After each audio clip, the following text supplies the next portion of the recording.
नमस्कार दोस्तों, हमारी आज की कहानी है सच्ची सुंदरता। बिरजू, ये देख, तेरे लिए तेरी जीवन साथी चुनी है मैंने। बेटा देख तो कितनी प्यारी बच्ची है। कहते हुए माँ ने बिरजू के हाथों में लड़की की तस्वीर रख दी। बिरजू ने तस्वीर देखी तो वह कुंड कर रह गया। तस्वीर में एक साधारण सी दिखने वाली लड़की की सादगी से सूट सलवार में खड़ी हुई पिक्चर थी और उस पर उसका रंग सांवला था। बस बिरजू गुस्से से बिफर पड़ा। क्या माँ, यही मिली आपको मेरे लिए? जानती है, मैं जिस कपड़ों के शोरूम में काम करता हूँ वहाँ एक से एक सुंदर लड़की आती है। रंग इतना साफ और गोरा होता है कि ऐसा लगता है जैसे फिल्मों की हीरोइन सामने खड़ी हुई हो। माँ, मैं ऐसी सुंदर लड़की से शादी करूंगा, ऐसी वैसी सांवली सी लड़की से नहीं। अरे, जब बाहर निकलूं तो लोग उसे देखकर जल बुन जाए। और माँ, सोचो, ऐसे सुंदर बहू के साथ जब तुम बाहर या किसी पार्टी फंक्शन में जाओगी तो रिश्तेदारों में एक अलग ही रुतबा होगा तुम्हारा। पागल, ये रूप रंग भला सुंदरता के कब से मायने बनने लगे? पगले, सच्ची सुंदरता तो व्यवहार में मीठी बोली, बड़ों का आदर सत्कार करना होती है। मुझे नहीं पता माँ, मैं किसी सुंदर लड़की से ही शादी करूंगा। बस देख बिरजू, सुधा मेरी एक जानकार सहेली की बेटी है। मैं उसे अनेकों बार मिल चुकी हूँ। जब मिलो मन में घर कर जाती है, इतना प्यार से बोलती है। आदर सत्कार करना अपने से बड़े बुजुर्गों को ही नहीं बल्कि छोटे से भी उसका व्यवहार बेहद मिलनसार है। उस दिन रिक्शे वाले से बड़ी तमीज से बात करते हुए देखा।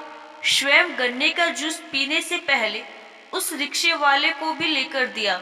जब मैंने इसकी वजह पूछी तो वह बोली, आंटी जी, हमारी तरह इन भैया को भी तो प्यास लगी होगी।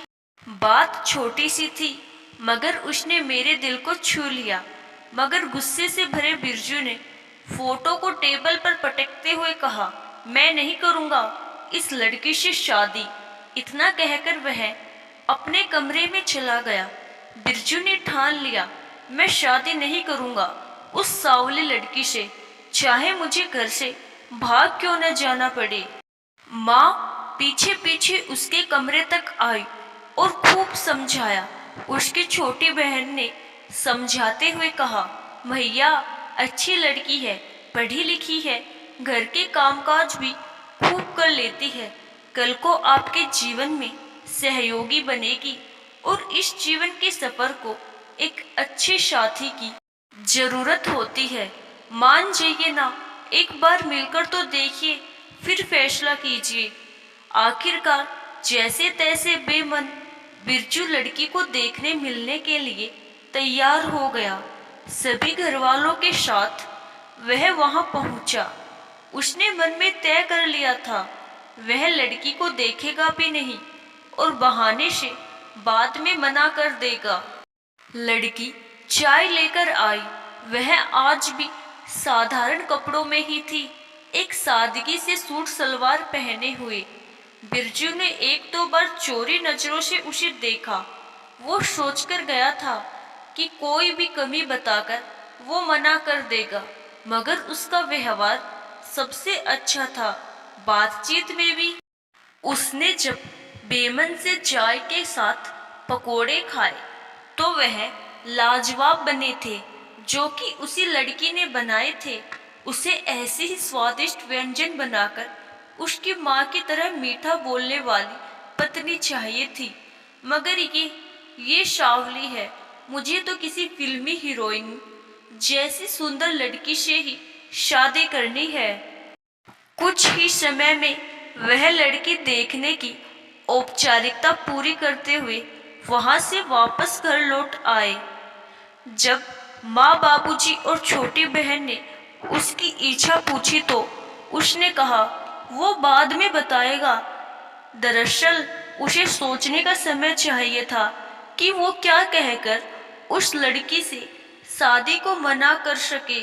बिरजू गुस्से से कमरे से निकलकर छत पर आ पहुंचा।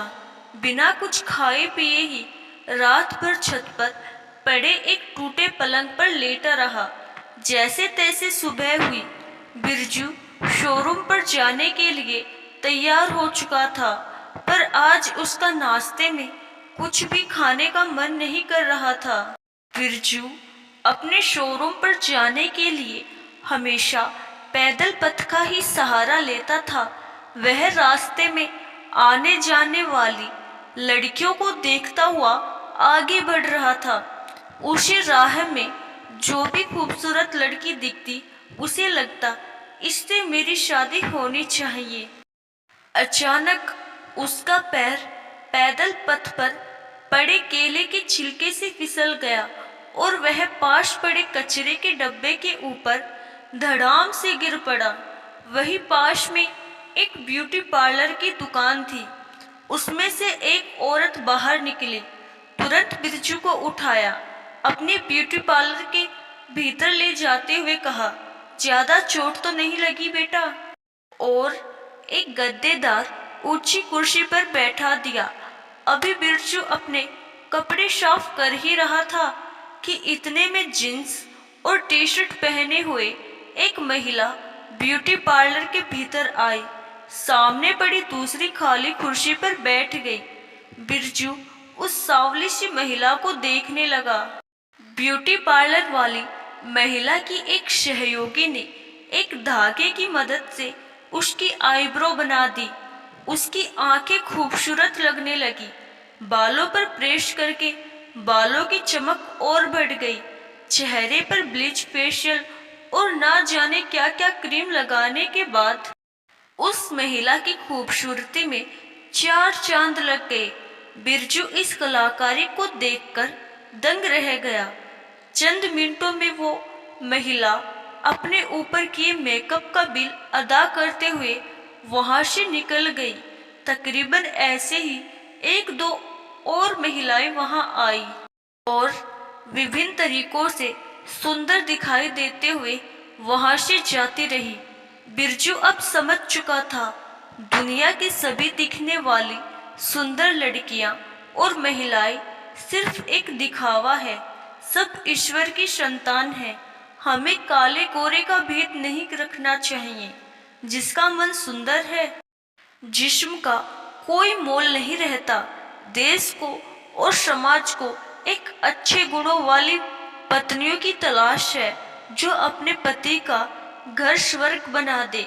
असल में वही सच्ची सुंदरता है।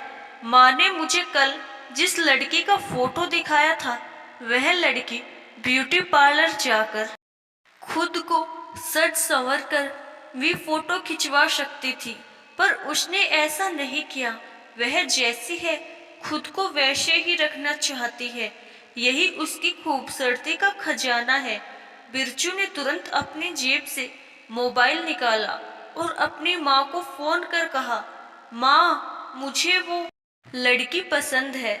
सचमुच वो सुंदर है, बहुत सुंदर। आप रिश्ते के लिए हाँ कर दीजिए, कहकर मुस्कुराते हुए मोबाइल कट कर जेब में रख लिया और ब्यूटी पार्लर वाली महिला को दोनों हाथ जोड़कर धन्यवाद करते हुए अपने शोरूम की ओर बढ़ गया। आशा करती हूँ दोस्तों, आपको हमारी आज की कहानी जरूर पसंद आई। धन्यवाद।